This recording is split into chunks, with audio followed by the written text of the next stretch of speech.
Kanalıma hoş geldiniz. Sizlere orkideleri %100 çiçek açtıracak 3 metot göstereceğim. Birinci metotta orkideleri nasıl sıvı bitki besini hazırlayacağımı göstereceğim. İkinci metotta ise çiçeksiz orkideleri çiçeklendirecek çok önemli bir yöntem göstereceğim. İlk olarak muz var elimde.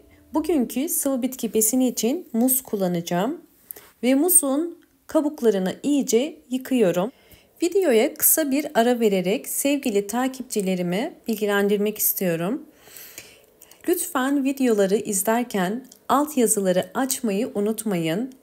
Ana dilinizdeki altyazılarını subtitle'dan seçerek kendi ana dilinizde videolarımı izleme özelliğini aktif hale getirin.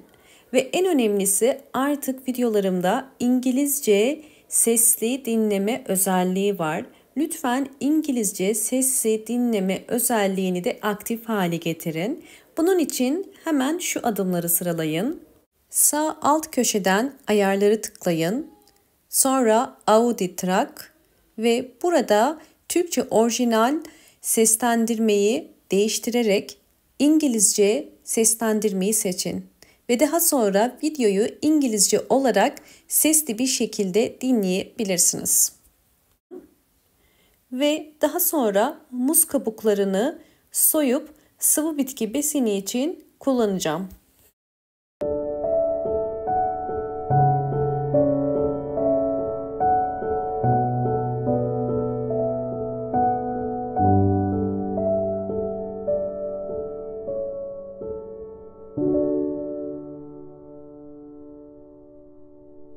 İkinci adım olarak muzun sert kısımlarını bu şekilde kesiyorum. Şimdi bunları küçük parçalara ayıracağım. Muz kabuğu içerisinde bulundurduğu bol miktardaki potasyum sayesinde çiçeklerinizin hızlı bir şekilde büyümesine, yeni kökler, yeni yapraklar çıkarmasına yardımcı olur. Evdeki bütün çiçeklerinize kullanabilirsiniz. Hazırlamış olduğum muz kabuklarını bu şekilde bir boş tencerenin içerisine koyuyorum. Şimdi bunu biraz bekleteceğim. Hazırlayacağım gübre için lazım olan diğer bir malzeme yumurta. 2 tane yumurta seçiyorum ve bu yumurtanın kabukları bize lazım. İçerisini boşaltıp kabuklarını alacağım.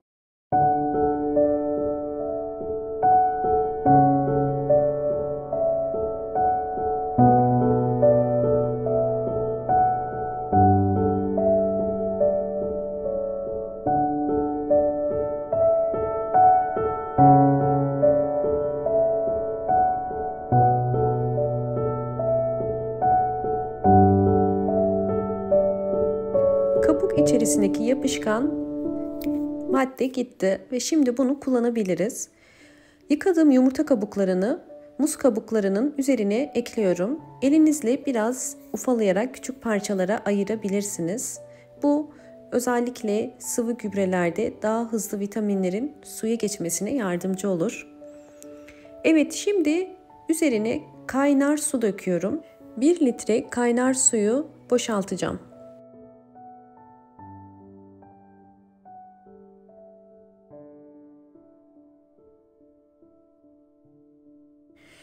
Evet, üzerini kapatıp kaynamasını bekleyeceğim. Kaynamaya başladı.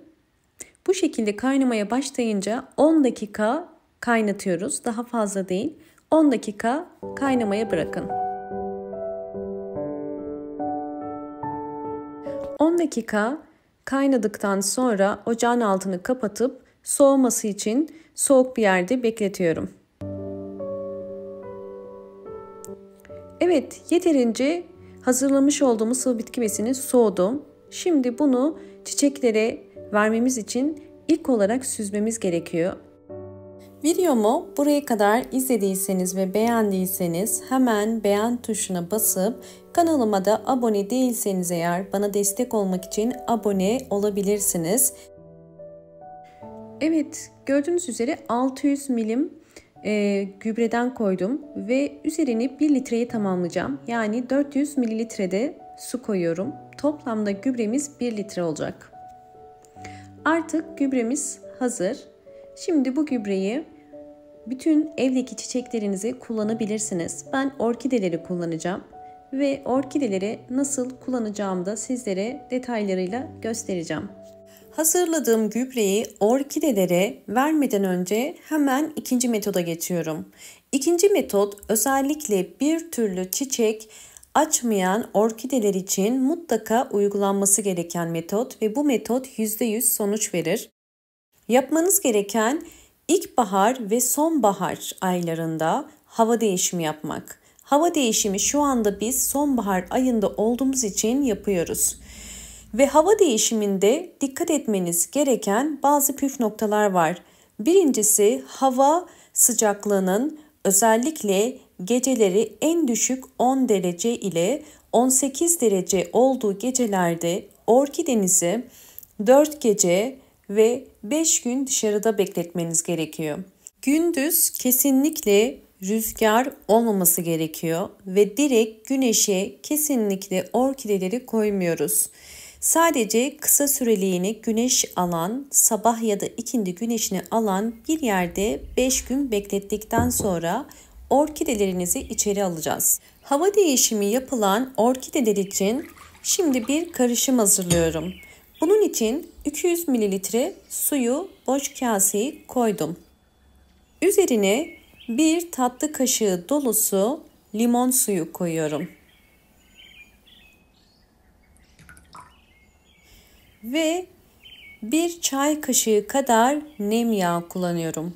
Bu yağ organik bir yağdır ve bütün organik ürünler satılan marketlerde bulabilirsiniz. Bu yağın özelliği orkide yapraklarını hastalıklardan korur, parlaklık sağlar ve kokusu biraz ağırdır. Bunu da biraz karıştırıyorum.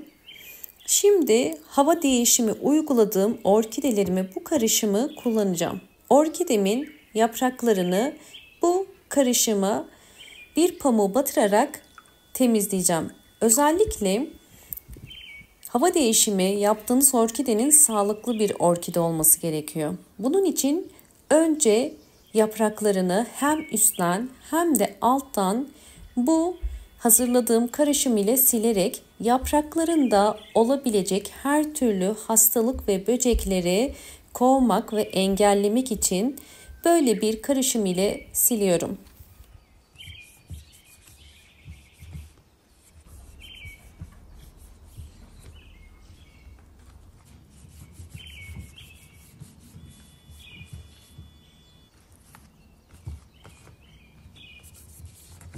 Yaprağını sildim. Orkidenin bakın canlılık ve parlaklığını görüyorsunuz. Bu nem yağı sayesinde oluyor.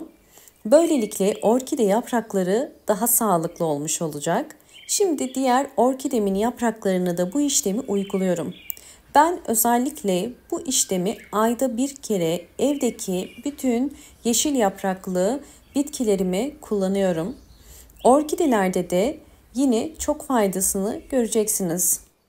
Videomu buraya kadar izlediyseniz ve beğendiyseniz hemen beğen tuşuna basıp kanalıma da abone değilseniz eğer abone olarak bana destek verebilirsiniz.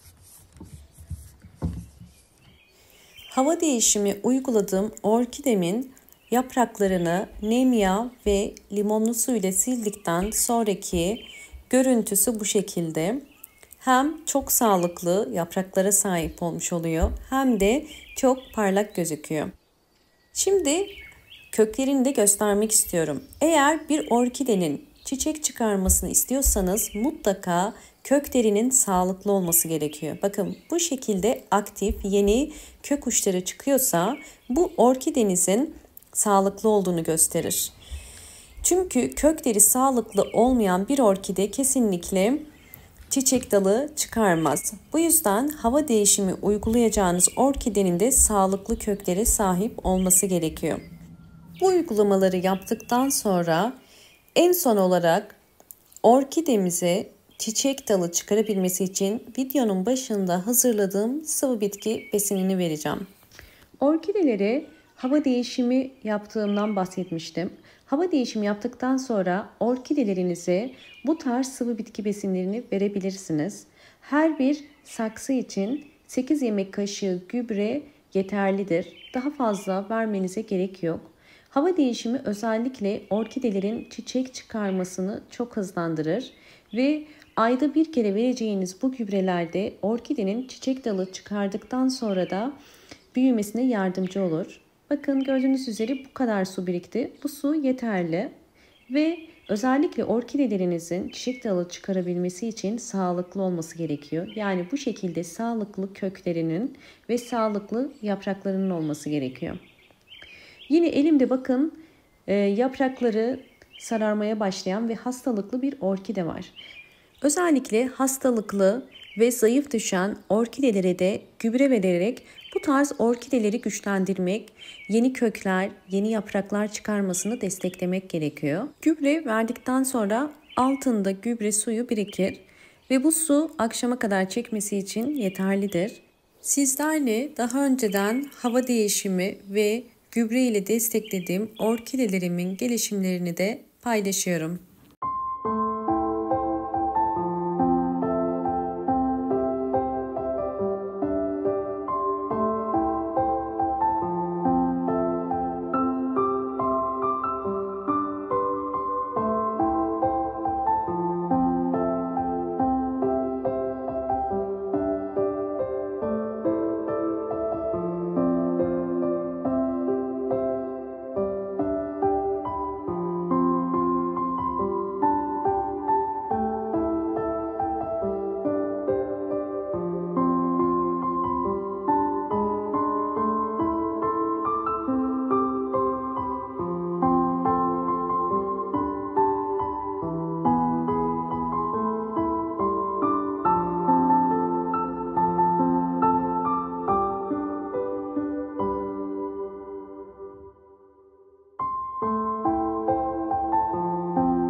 Orkidelerimin gelişimlerini sizlerle paylaşıyorum.